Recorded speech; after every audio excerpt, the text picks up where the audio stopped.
Excuse me.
With Remax Fine Properties, the Canadian realtor in Arizona, and my partner,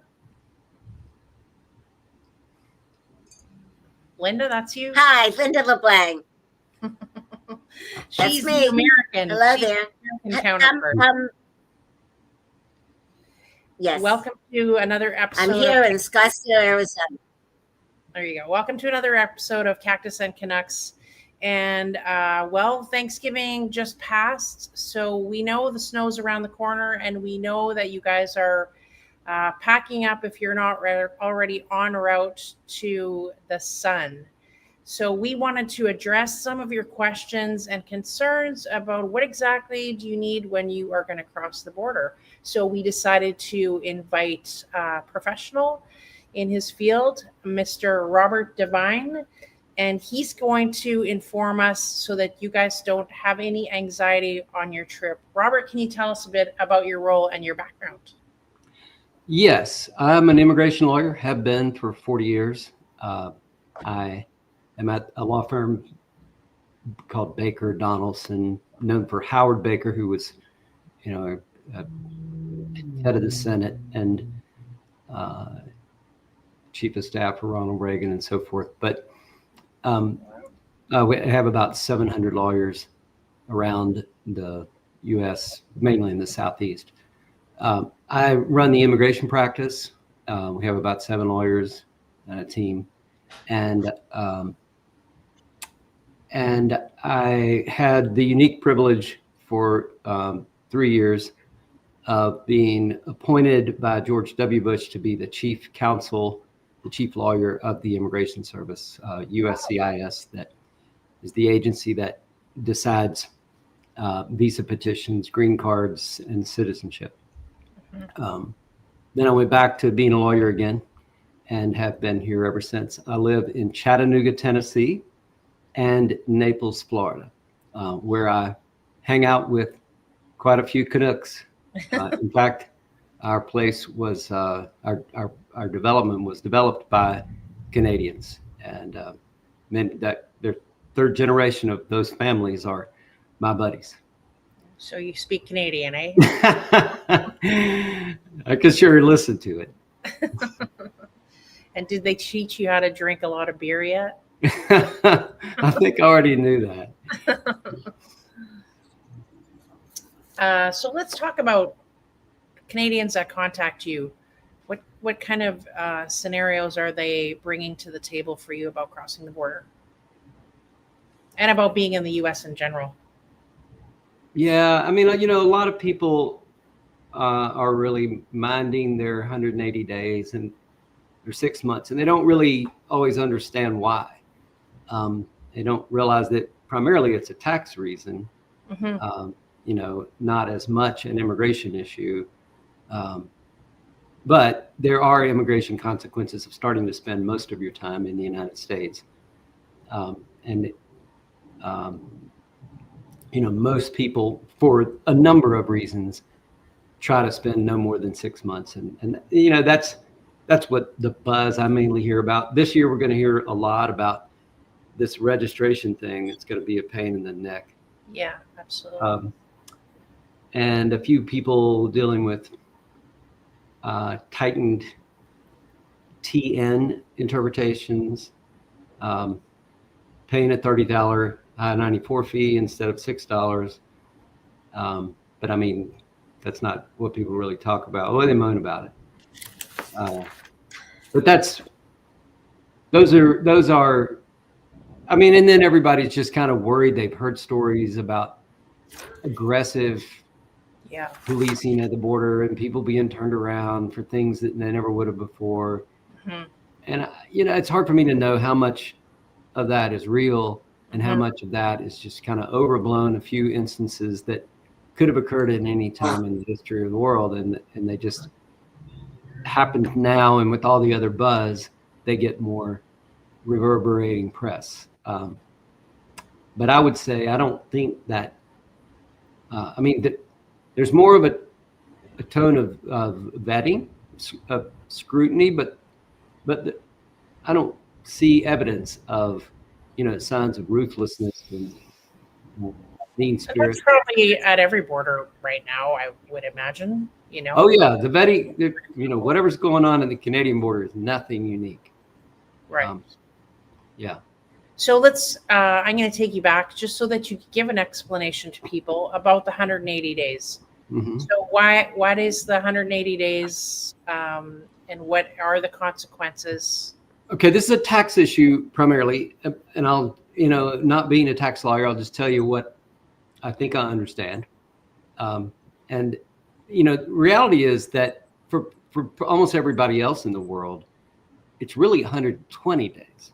If you're going to be here repeatedly and consistently, if you were here for an average of more than 120 days a year, if you were not as a Canadian from anywhere else, you would become treated after a few years as a tax resident and be taxable in the U.S. like any American would be, subject to treaties and so forth, which there are. But it'd be something that you have to start really paying attention to. There is a sort of unique situation with Canada where it's not 120 days, it's 180 days, as long as you can show that you continue to have, your primary substantial connection in Canada. And that dovetails with requirements of the Canadian health system, as I understand it, of needing to be primarily resident in Canada in order to have your active health insurance. Now that's just hearsay for me. But that's true. Okay, and then there's people are primarily coming here as a visitor, and the requirement is that you must be maintaining a home. The statute says to be a visitor, you must be maintaining a home abroad to which you intend to return, and that's what we call non-immigrant intent, and it's your burden to to convince the officer, if they want to ask you questions about it, that you meet that requirement. Essentially, that's being prepared to show, I have a place to live in Canada, and I mainly live there, and I can afford to come here. I'm not going to need to work, be on welfare or whatever. Those are the main things. You do it 50 times and you don't feel like you need to be carrying evidence of any of those things. And then one day you run into some over-caffeinated officer who says, show me, that you have a residence in Canada and that you intend to return to, and you have ties there, and you've got the money to support yourself while you're here. And you're like, blah, blah, blah, blah, Where's my drivers? So what are the consequences for people who overstay their 180 days?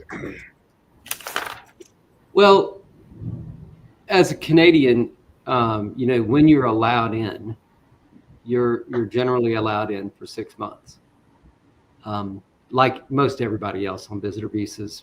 But with Canadians, you typically, you sometimes don't even get an I-94 card, particularly if you come in on across a land border.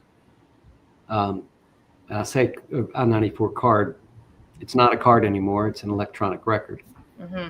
But you're allowed 180 days. If you stay too long, then you're subject to being deported if you were caught. I mean, that's pretty rare and not likely.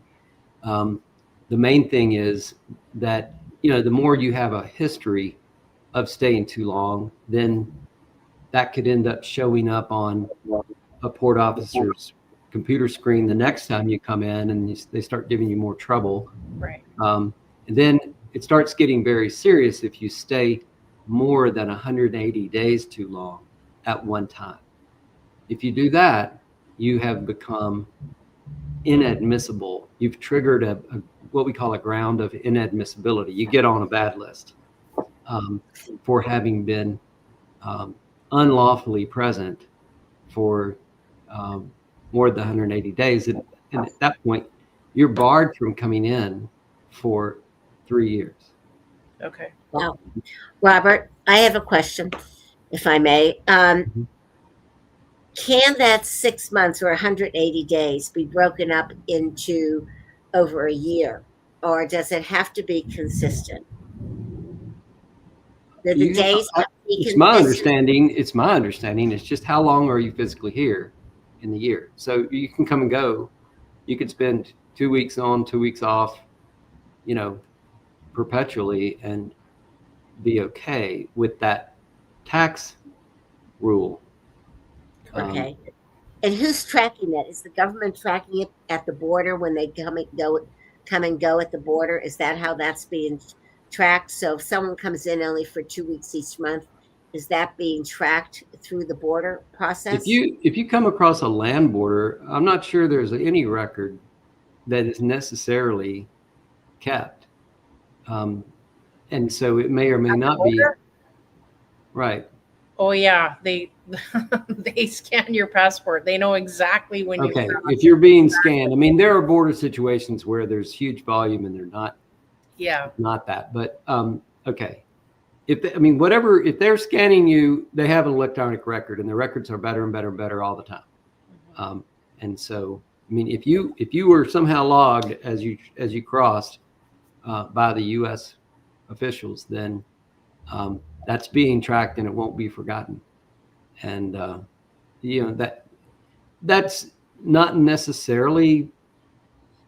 I mean, I don't know. I have not been involved in any situations where somebody was being challenged by the U.S. tax authority, saying you stayed more than 180 days, therefore you are a tax resident and you should have filed a tax return and blah blah blah.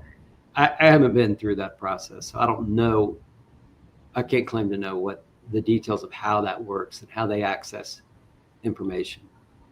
And most of my interactions are with people who travel by air, and their data, their travel is picked up by the airline system and reported to CBP, and I-94 records are kind of automatically created, and there's a travel history that you can access by going to cbp.gov/I-94, and you can see what your history is.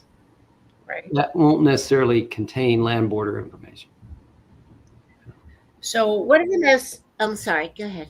Go ahead, Linda. What are the most important documents required for Canadians to enter our country, especially at the border crossing? And do they have to prove that they have a job and they can afford to be here? I guess that's a combination of the two with documents. Well, the first thing is what kind of identity travel document do you need to have? And I would say get a passport and use that. I mean, that's always the answer. Use a passport. You can use, a Nexus or Sentry card, but even that, if you use that without a passport, you're not going to get to go in the fastest line every time because, you have to have the combination to use certain kiosks and so forth. Just bring a passport. If you also have a Nexus card or something, then great. There are specific details about who can, depending on which way you travel, what you could get away with less than a passport. But I would just say use a passport. And is there any other additional thing? Is it different if you're going by air or by land? It is different. So if you're going by air, you definitely got to have either a passport or a Nexus card. That's it. And again, a Nexus card by itself will be less advantageous in some situations mechanically than Nexus with a passport. For travel by land or water, you could have a trusted traveler program card, an enhanced driver's license, a secure certificate of Indian status. So you don't need your passport by land? You could be admitted without a passport by land. I don't recommend that. No. I recommend getting a passport and using it. And I don't think that we have those enhanced driver's license, but I could be wrong. I'll have to ask one of my friends. That might have changed over the past year with everything going on, so it might have happened. Yep. Has there been any new changes in 2025 that travelers should be aware of when they cross the border? Either way. Yes. I don't try to advise people about going into Canada, but if for coming into the U.S., the main thing that's new is the requirement to register online with the Immigration Service if you have been here or are going to be here for 30 days or more at a time. So when you get near 30 days, you need to get online at the site for the G-325R. You can just Google G325R or go to uscis.gov/G-325R. And there you can file only online. This is not a paper form. You have to go online. You have to set up an account with USCIS. But the first thing you need to do is go on. The thing you have to do to get to the online form is go through a series of questions that confirms that you actually do need to file this form. Because if you came by air, for instance, you've been registered. Your I-94 is your registration. So you don't need to do this. It's basically then only people who came by land who are staying more than 30 days who need to do this. What if they don't do that? They could get in trouble. Okay. I can't tell you exactly what's going to happen. I mean, they would be in violation of law. They could be deported. They could be. I haven't seen situations where this is being enforced on people yet, where people failed to register, somebody figured it out, and now they're encountering, immigration officials in a way that has come to bear. And I haven't had the need to bone up on exactly what it is. Our focus has been on making sure people understand to do it. Yeah. Right. But it could become a problem. Is at the border the follow-up on that? I mean, that's really interesting because I think about how most people don't pay attention to what's going on and the changes that are happening. And it could be diabolical to some people. So my question is, at the border, do they give them like a sheet or something to remind them if they're going to be in the States 30 years? I honestly don't know. Do you know from going in or from talking to people? I honestly,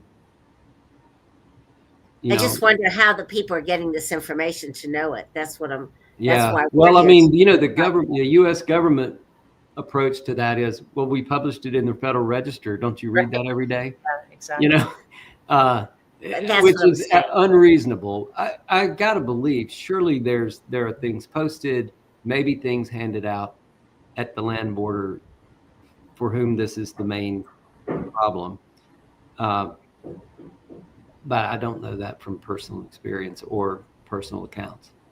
I know that like last year, so when people were going back, there was a lot of confusion about, what forms you needed. It was really confusing. They thought you had to have your I-94 printed out. It was just so confusing, but I think they've sort of fast-tracked and made it easier. So hopefully a lot of people, that's just more online as a Canadian when you're crossing the border by land. It's actually a good idea when after you've come in by air and the I-94 was created for you. It is a good idea to print that, go on to the I-94 site, print out the record of your I-94. Yeah. And carry it around, make a little copy of it, throw it in your wallet or just less hassle at the border for less questions. Well, I'm not talking about the border. I'm talking about in case you get, stopped and questioned inside the United States. You're supposed to have evidence of registration. That's true. Yeah, I never thought of that. So the I-94 is your evidence of registration. So good to have it on you. What about Canadians entering on a TN or going to pursue a TN? There's been some changes to the HB1. Right. So with TN, there mainly has just been a tightening of interpretations. To the extent that in the past, you could just say, well, I'm going to work at so-and-so, and I have this degree that is one of the professions in the TN list. Maybe you could get through. Now there's more scrutiny. Okay, show me that the evidence that the job you're doing literally requires having that degree, right? Not just that you happen to be doing a job and you happen to have the degree, but that the job requires that degree, that kind of thing. So it means more careful, what I call, this kind of the grind of being an immigration lawyer, working with people to document and articulate the obvious, right?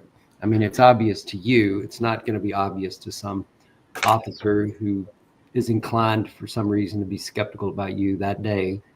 And you should carry documentation that shows what you need to show. So a letter from the U.S. employer explaining all about this job and what the duties are and why it is required to have that kind of degree. Does that make sense? It does. Yes. Yeah. Wow. And I would say, if you're going to do TN, you might want to get a lawyer to help. I mean, sure, there are plenty of people who've done it a bunch of times without a lawyer, and God bless you. But if you're worried, get somebody who's trained to kind of think about worst case scenarios and help you document and articulate what seems to you to be obvious and goes without saying, but it needs to be said. Have you seen in the past, in recent, that more Canadians want to leave Canada and seek employment in the U.S.? Have you had lots of inquiries? Americans leaving to go to Canada, not Canadians ceasing to come to the U.S. Is that what you're saying? Americans want vice versa. Are people trying to get out of either country because of the, political climate? Well, I think that there may be a lot of reasons why, some portion of Canadians who have been coming regularly to the U.S. have begun to choose not to. It may have more to do with, money changing values and currency values and so forth. But I mean, it could also be politics a little bit. And, I hear people who've said I've done, I have some friends who've said, "Okay, I'm done." You know, maybe one had a child who got harassed at the border, and they were like, "Okay, I'm not doing that anymore." Something, you know, different things affect different people. I would imagine that more often than not, it's really economics. But you know, people can articulate a lot of things. Yeah, I actually had some clients that I was talking to yesterday, and I said, you know, more often than not, the Canadians that are choosing to sell now, the majority of it is that they're, you know, sure, there's a maybe they don't want to come to the US because of the political climate, but also more so that they're older. And if you change your medication or you have a, you know, surgery, then it affects the healthcare's insurance is super expensive. And the exchange rate now is Right.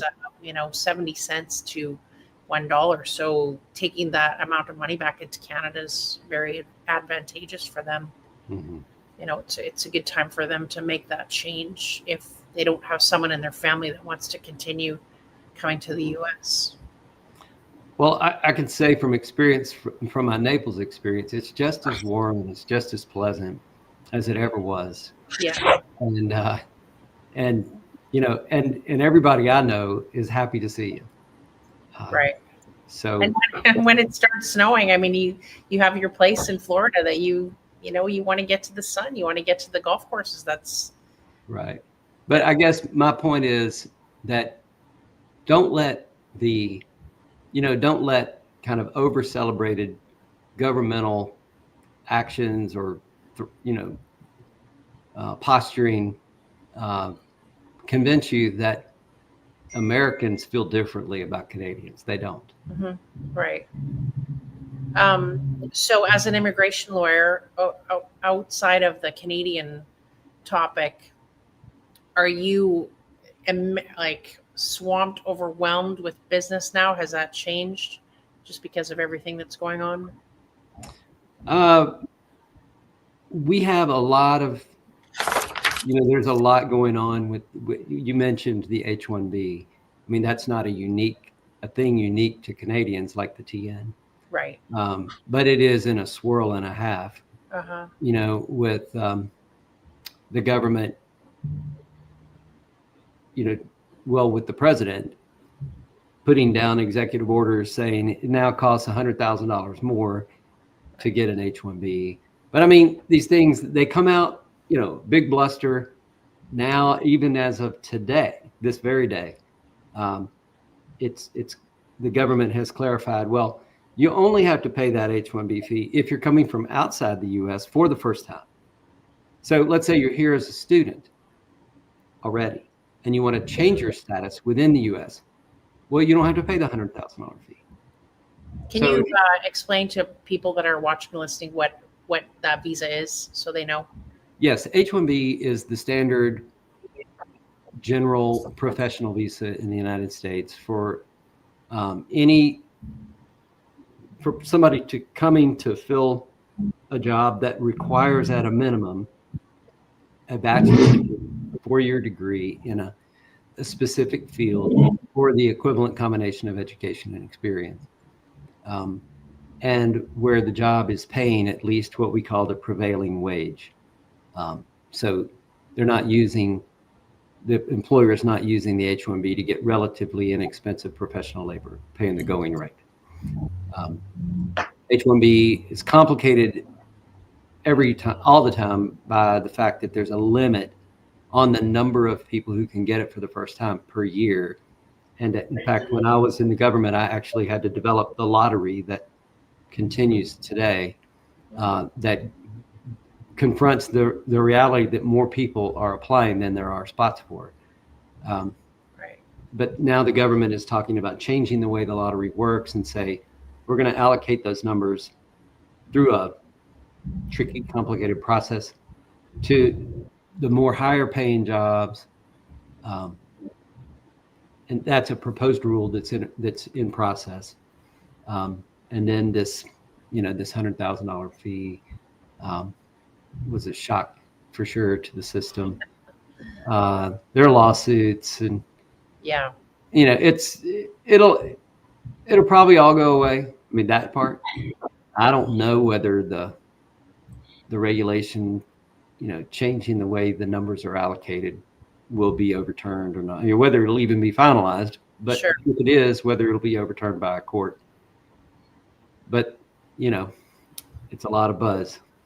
Yeah, for sure. Right. So if someone is at the border and they encounter forget documentation or whatever, what advice would you give to them of not being able to gain access to the States?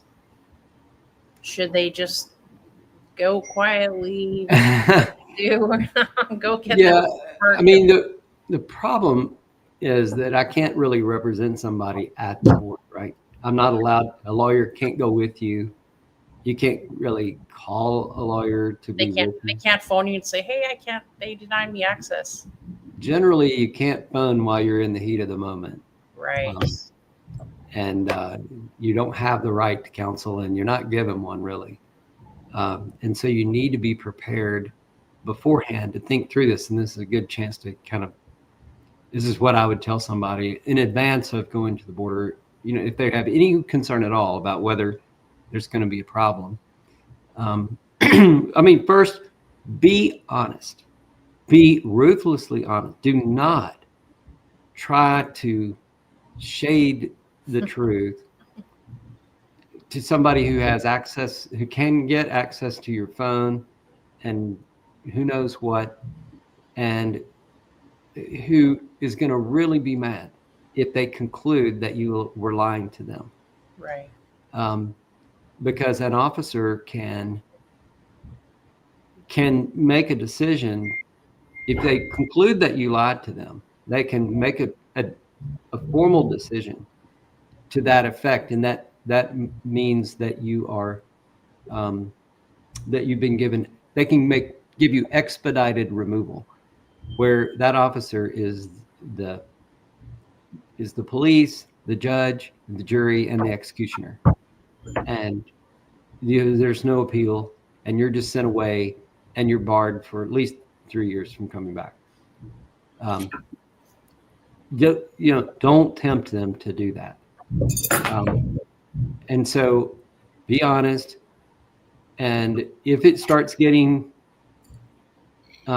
seeming very difficult, like you don't think you're going to be able to convince this officer to let you in, then start thinking about suggesting, what if I just withdraw my application for admission?